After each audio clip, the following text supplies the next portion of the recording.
Welcome to this explainer. I want you to imagine, just for a second, that we're sitting together in a dimly lit subterranean archives room. You can almost smell that distinct, dry scent of aging paper and metallic filing cabinets, right? All around us are these dusty boxes completely overflowing with old police reports, yellowed newspaper clippings, and forgotten testimonies. Because today, we're stepping far away from scripted Hollywood frights and manufactured jump scares. As a historical researcher, I can tell you for a fact that the absolute most terrifying stories ever told aren't the ones invented in a writer's room. No, they are the ones written in the cold, hard ink of real history. Today, we're examining the anatomy of fear and exploring exactly what happens when reality completely outscares fiction. There's this really powerful saying that nothing sticks in the mind quite like true horror stories. Take a second to really absorb what that actually means. You see, the reason fiction can only scare us temporarily is because deep down we know we've got this sort of psychological armor. We're safe on our couches, entirely surrounded by the comfort of the modern world. But true horror stories, they strip that armor away entirely. They remind us that completely ordinary people living perfectly mundane lives can suddenly and inexplicably encounter extraordinary evil. When we read these historical accounts, it shatters our illusion of everyday safety. It forces us to confront the undeniable darkness that actually exists in the real world, literally walking on the same sidewalks and living in the same towns as we do. Part 1. Terror in the Isolated Cold. Okay, let's dive into this. For our first investigation, we really need to leave the comfort of civilization far behind us. I want you to imagine the biting chill of winter air, the suffocating silence of deep snow, and the absolute terrifying vulnerability of being utterly alone, miles away from anyone who could possibly hear you scream. Imagine looking out your window in the dead of winter and seeing a visceral, crunching trail of footsteps leading right up to your home, but absolutely no footsteps leading away. In 1922, this was the terrifying reality for the family living on an isolated German farm called Hinterkaifeck, and the details here are just chilling. 6 months prior to the brutal murder of the entire family of 6, their maid actually quit and fled the property because she was absolutely convinced the farm was haunted. Then, just days before the killings, the family found an unfamiliar newspaper from a distant town right inside their house, and a set of their house keys completely vanished. They reported these terrifying preliminary clues, alongside mysterious moving objects and the paralyzing dread of an unknown watcher lurking just inside the tree line. When we look really closely at history, there are striking parallels of unsolved isolated terror. Take the 1922 Hinterkaifeck murders we just talked about. A remote farm, 6 victims, and those horrifying clues of moving objects and footsteps. Now contrast that with the 1959 Dyatlov Pass incident. 9 highly experienced Russian hikers in the Ural Mountains died under utterly baffling circumstances. Investigators found their camp completely abandoned, but the most unsettling detail by far is that their tent had been sliced open from the inside out, as if they were desperately fleeing some sudden, overwhelming terror. They were found scattered in the snow, some half-dressed in the freezing cold, and even more inexplicable, several victims presented massive internal injuries without a single mark of external trauma. Plus, investigators found strange, anomalous traces of radiation on their clothing. The bizarre clues left behind in the snow at both of these historical crime scenes completely defy logical explanation to this very day. So, what does this all mean for the people left behind? What actually happens to a community when the only explanations left are the paranormal, rogue avalanches, or secret military tests? Well, when the Dyatlov Pass and Hinterkaifeck cases went ice cold, that overwhelming void of truth just had to be filled by the public. When a mystery remains completely unsolved, fact seamlessly bleeds right into folklore, embedding itself deeply into our cultural baggage. For instance, the intense Cold War paranoia in Russia directly fueled the theories of secret weaponized military tests at Dyatlov Pass. We start whispering about government conspiracies or demonic forces because, psychologically speaking, a paranormal explanation is somehow much easier to stomach than the terrifying idea that such horrific, random violence could just happen without any reason or warning whatsoever. Part 2. Public panic fractures safety.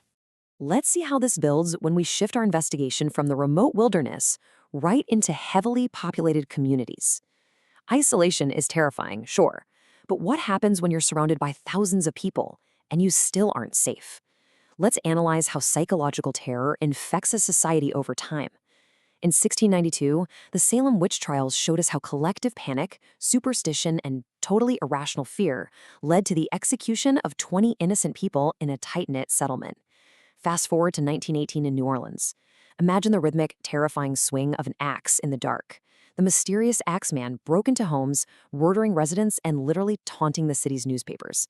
In fact, he famously wrote a letter demanding that every single house play jazz music on a specific Tuesday night, promising to spare anyone in a home where a jazz band was playing. The terror was so absolute that dance halls were packed to capacity, and amateur bands played in living rooms all across the city out of sheer, desperate fear. Then, in 1964, the murder of Kitty Genovese in Queens, New York, shifted the paradigm yet again. Each of these historical events shows exactly how collective fear escalates into real-world horror, forever altering a community's baseline perception of safety. Focusing in on that 1964 case for a second, the fact that dozens of neighbors did absolutely nothing remains a chilling revelation. Kitty Genovese was attacked right outside her own apartment building, yet the deafening silence of the neighborhood became the true, enduring horror of the story.